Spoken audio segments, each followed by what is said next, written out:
Yeah, so I was carrying on about Livingstone saying we have to replace selling people with selling goods. We must have proper trade, and therefore slavery will be at an end, because there were slave raiders with rifles who could just overmaster anyone who tried to resist them. Most people from the eastern coast of Africa, Muslims were almost without exception who said this is entirely acceptable for us to enslave kafir, as in the infidel. And indeed the Afrikaners, the Dutch people in South Africa, they picked up this word and used it as an opprobrious word for a black person.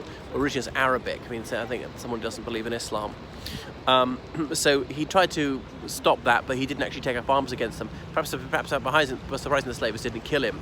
And then he hadn't been heard of for years, but he was being lionized back in this country, and the newspapers were full of his exploits.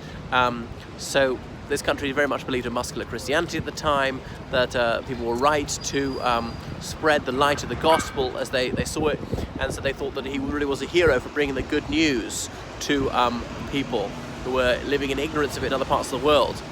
I mean, what if someone was here to spread another religion here? Wouldn't have been too popular, though there were a few Hindu missionaries.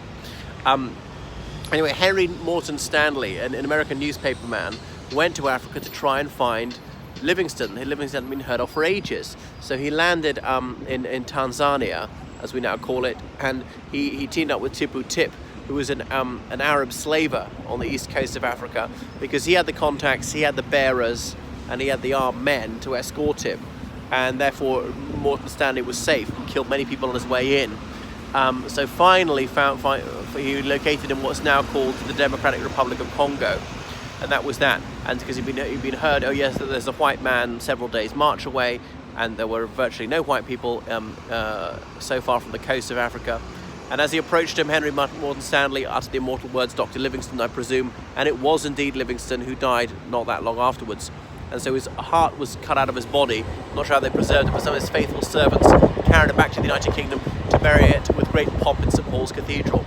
So that was the end of Livingstone. But Henry Morton Stanley lived on, returned to this country, been born in Wales, was later elected a Liberal Unionist Member of Parliament, and indeed had a house very close to Parliament.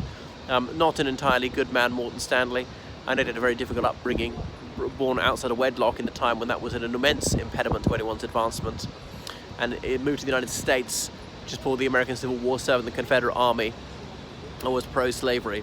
But that is Livingstone, someone who people don't learn about very much these days. But for decades, Scotland was very proud of him, such that he needed no introduction. You notice on the pedestal here that there's no more information about him. So sadly, his memory is largely forgotten these days. People would have a more mixed view of him now, saying he was the vanguard of imperialism, and imperialism is obviously widely execrated these days. All right, that's enough from Edinburgh, the capital of North Britain. I shall switch it off. Goodbye from the Athens of the North.